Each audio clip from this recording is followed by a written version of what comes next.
Madame Labbé, on est aux quatre coins entre l'avenue Royale, le chemin Royal et la côte du Pont. On a eu l'esquisse, première esquisse pour à quoi va ressembler dans le futur l'entrée de l'île. Est-ce que ça vous satisfait jusqu'à maintenant, ce que vous avez vu? Oui, effectivement, j'ai travaillé sur le comité, puis c'était très intéressant. Il ne faut pas oublier dans le rapport aussi qu'on a eu de Atelier urbain qu'il y a 4 esquisses. C'est un projet à long terme. Là, on travaille sur une esquisse qui va faire partie du bureau d'accueil à l'entrée de l'île. C'est sur cette esquisse-là qu'on va travailler. Et là, ce qu'on va avoir aussi ce qui va de nouveau, le nouveau pavillon aussi pour l'accueil ici à l'île d'Orléans. Donc, c'est quelque chose qui se prépare aussi au niveau de l'esquisse. Oui, c'est ça. Là, je vais me permettre de prendre mon petit document pour m'assurer que je vous dis tout sur l'entrée de l'île, sur l'esquisse qu'il va y avoir. Pour le bâtiment d'accueil, il va y avoir un aménagement nouveau, mais il va être semblable, mais il va être amélioré. On a un stationnement qui va être redéfini pour les divers usagers. On a un parc qui va être convivial pour l'ensemble de la population avec des vues, soit autant sur les chutes Montmorency et le pont. On a la végétation attrayante avec l'adaptation du milieu de vie. On a une signalisation signature et touristique pour invitant les visiteurs à explorer l'île puis aller voir ce qui se passe sur l'île d'Orléans. Des mobiliers urbains et éclairage signature. Et puis on va avoir un parcours artistique qu'on va aller... C'est certain qu'on va aller en concours pour avoir des œuvres de certains artistes de l'île d'Orléans sur cette esquisse-là. Mais là, elle n'est pas finale, hein?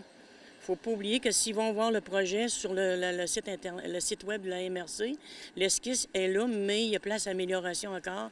Ce n'est pas nécessairement à 100 comme c'est spécifié sur l'esquisse. Donc, il va y avoir encore d'autres étapes qui vont être à venir pour avoir l'esquisse finale qui va bien représenter ici l'île. C'est en plein ça. Là, on est allé en contrat de gré à gré avec un professionnel pour monter le devis, pour s'assurer qu'on a un devis qui est rapport avec l'esquisse. Puis le professionnel, bien, il va nous suggérer des matériaux, soit nobles ou des bons matériaux, comme le bâtiment, il y a peut-être place d'amélioration.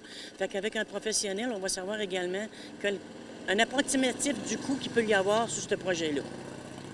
À voir circuler les gens ici à l'intersection, je pense que les gens doivent être satisfaits parce qu'il y a sûrement une amélioration au niveau de la circulation depuis que l'intersection a été refaite. Je pense que oui. Il y a toujours des petites choses à améliorer, soit les feux, les signalisations. Par contre, si on regarde ça, c'est de très beau, c'est large, on respire. Le pire est derrière nous parce que c'est l'année passée que ça a été le pire à travailler versus la côte. Là, c'est super. Je pense que j'entends parler les gens qui sont très contents de ce qu'ils ont effectué. Vous parlez de la côte, justement. On a transféré de l'autre côté parce que là, maintenant, les travaux, une partie vers plus la falaise s'étaient réalisés. Est-ce qu'on s'attend encore à quelques années pour ça ou ça va être d'ici 2024 que la haute partie devrait être finalisée? Les travaux, ils respectent vraiment les dates qu'ils nous avaient dit. Ils avaient parlé jusqu'à fin août pour le parti nord, qui transférait du côté sud, du côté en septembre. C'est ce qui s'est passé. Ils respectent vraiment les dates. Fait qu'on parle à la fin de la saison de cette année, la côte, elle va être finalisée. Ce qui resterait l'année prochaine, c'est quelque chose d'esthétique, mais toute la côte et le carrefour, c'est final l'année prochaine. Fait qu'après ça, ça va être la partie du pont de l'île. Fait que on peut dire que ça a été des années peut-être pas faciles, mais cette année, ça va très bien.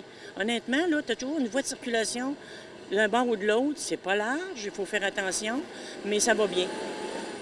Aussi, vous vouliez parler de l'éclairage sur la côte du pont parce que c'est un éclairage qui est temporaire, j'ai bien compris? Effectivement, c'est temporaire. J'ai vu quelques commentaires qui disaient, bien là, les luminaires, c'est-tu final? Non.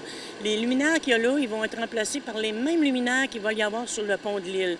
Ça veut dire que du pont de l'île, aller au carrefour, ça va tout être les mêmes luminaires. Ils vont changer les têtes pour qu'ils soient tous identiques.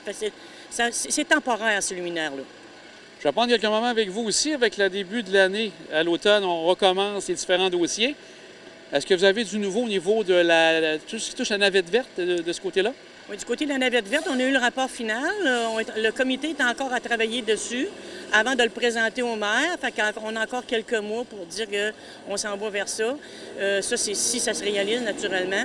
Mais on est encore à travailler sur la navette verte avec le comité pour le présenter au maire par la suite. Et ça se travaille en collaboration avec le bureau de Mme Bourassa aussi? Oui. Elle est venue nous rencontrer l'autre jour, puis on en a parlé un peu, mais ça se travaille en collaboration de Mme Bourassa, mais ça se travaille plus à l'interne sur l'île d'Orléans. Aussi, il va y avoir finalement les fameux sacs mauves. Tout devrait se mettre en place dans les prochains mois? Oui, effectivement, on a été retardé avec les sacs mauves parce que c'est la fabrication des sacs mauves qui fait qu'on a été repoussé. On parle du printemps 2024 au début de l'été 2024. Et puis, je veux souligner également qu'on s'en va en soumission pour les matières résiduelles d'ici la fin de l'année. J'ai hâte de voir ce qui va sortir de ces matières-là, mais ça devrait commencer au printemps 2024 ou au début de l'été 2024. Et aussi, on a eu les milieux humides, qui est une partie très importante ici, qui touche l'île d'Orléans.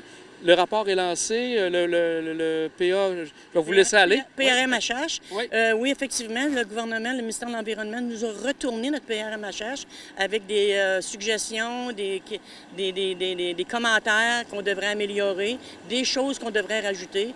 Alors, on a mis ça entre les mains de nos professionnels de la MRC pour le compléter et quand il sera vraiment final, on va aviser nos citoyens puis ils pourront le consulter sur le site de la MRC.